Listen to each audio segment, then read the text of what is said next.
will be in the relegation battle.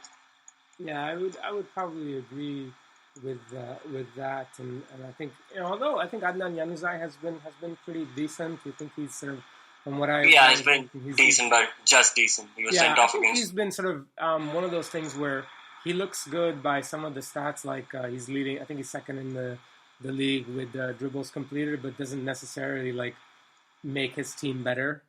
One thing I've seen about Sunderland during their game against weeks ago, I saw that Januzaj was going past George Friend, and George Friend was struggling to keep. Yeah. But there were a lack of runs Sunderland towards the near post. So Sunderland were really lacking in that aspect. Januzaj tried his best, but he couldn't help Sunderland in getting what they wanted. So even that's Sunderland right now.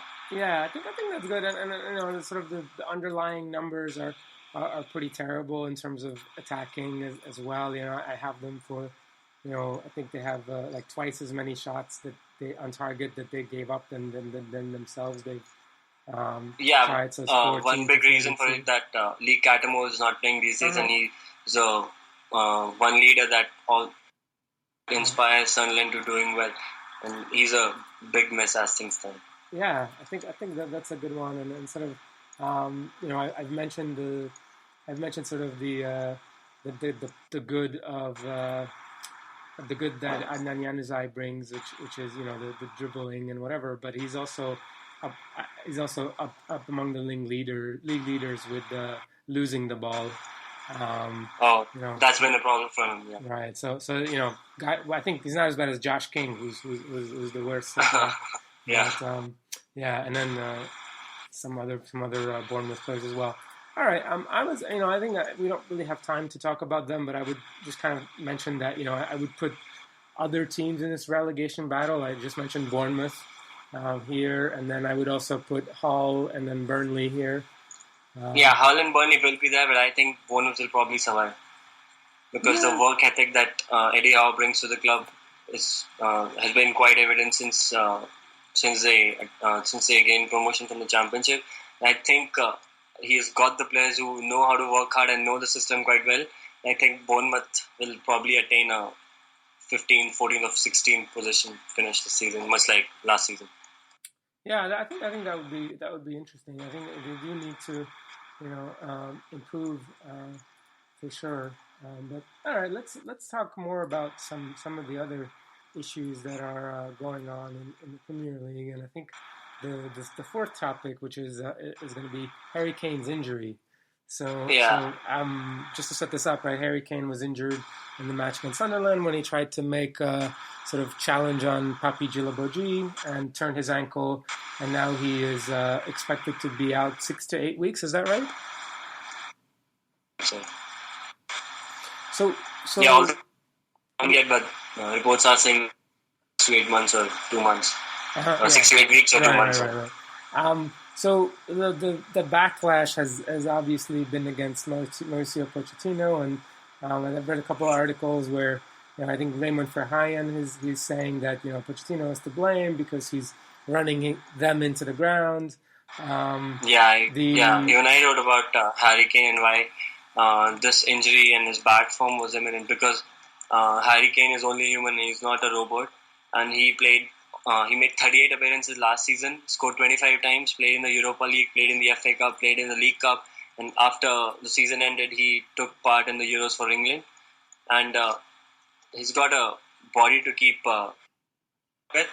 And I think Pochettino made a mistake in not bringing in a backup for him last season. And although he planned to play Son as a second choice for him, but that didn't work out, and that's one of the reasons why Harry Kane suffered and he's injured right now. Yeah, I got a really nice tweet that I found by Matt Furness, who's at Matt_FURNISS.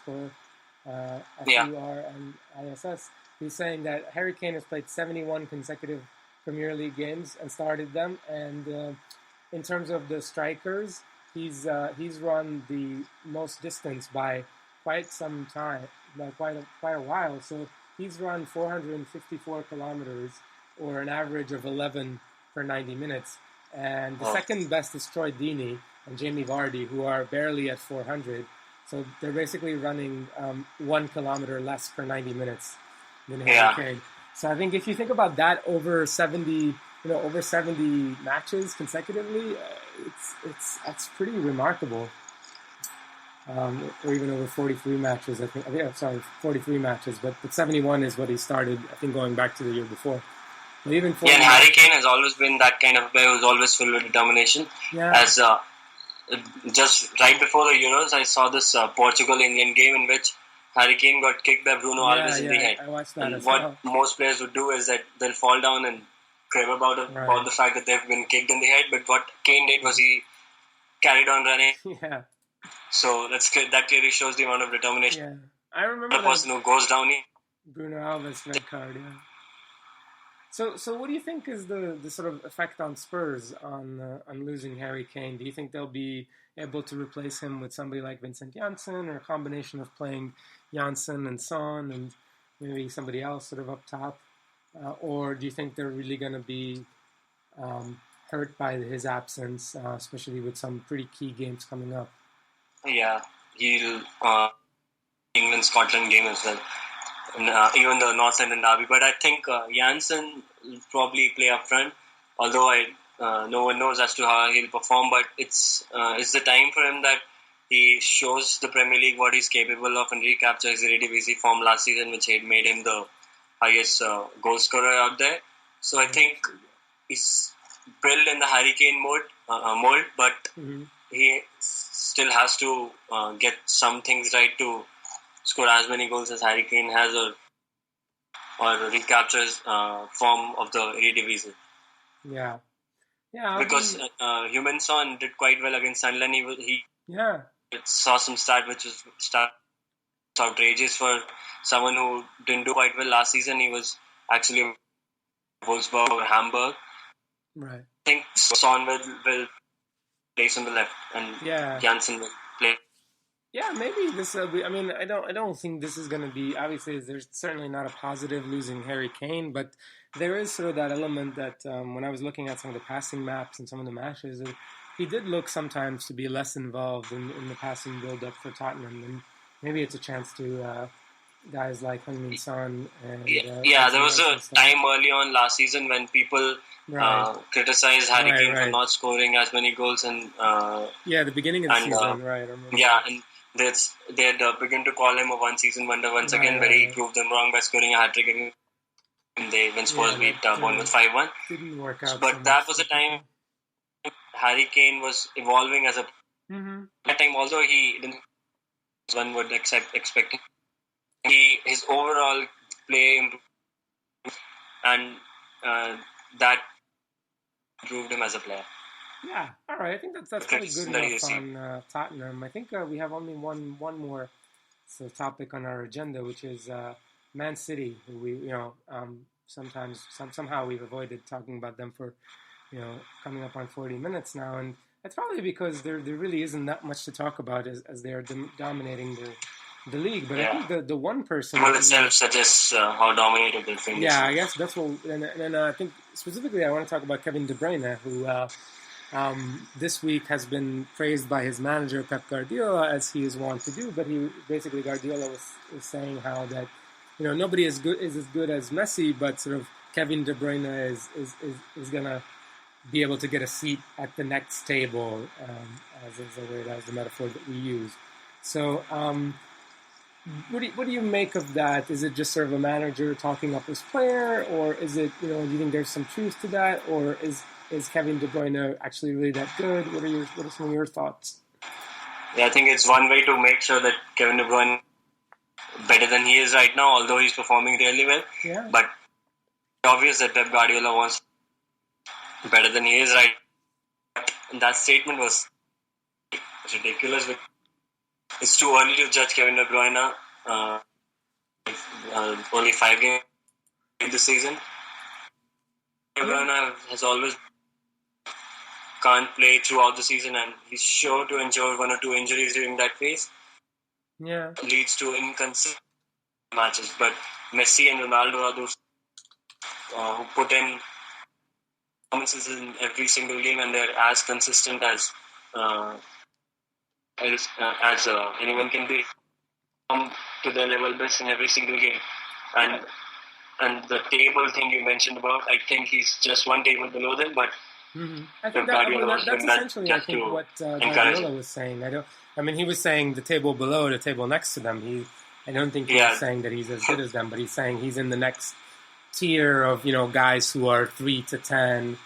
Or I don't know. I mean, I think the injury history is interesting because looking at his injury history, there's really not that much. I mean, he had that knee injury last year where he missed 12 games, but other than that, I think the only thing that he's missed are 1 or 2 games for Wolfsburg, one for Werder, and then he had the sort of mono in 2010 and 11. So he hasn't been injury prone, and I think whether or not it's too early to talk about him, I think it's too early when it's 5 games, but I don't think it's too early in the context that he is 25, and he dominated, absolutely destroyed the Bundesliga in 2014-15, and I think last year he had a very, very strong season for Man City, and his injury sort of coincided with Man City's loss of form. Exactly. Yeah.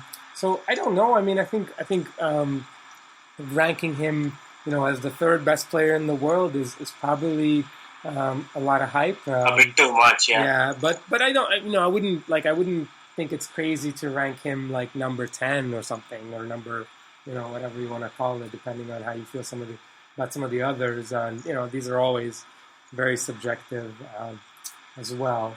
But one more thing is that Manchester City have played sides who are currently 16th in the league, 18, 19, and 20 in the league, apart from United. Yeah, they have. So I think some testing times are for Guardiola City and Kevin De Bruyne. And that's a nice point. And to face sides like Everton, sides like Southampton.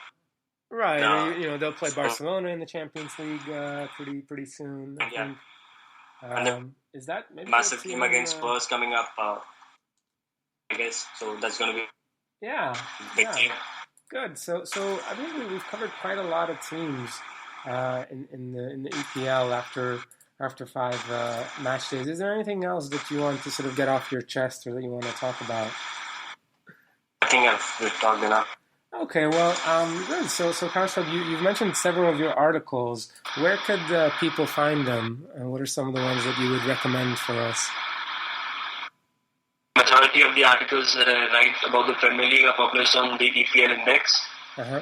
So while the articles concerning other leagues are published on the web. So that's it. Okay, so EPL Index, which is EPLindex.com, and Vavel, which is VAVEL.com.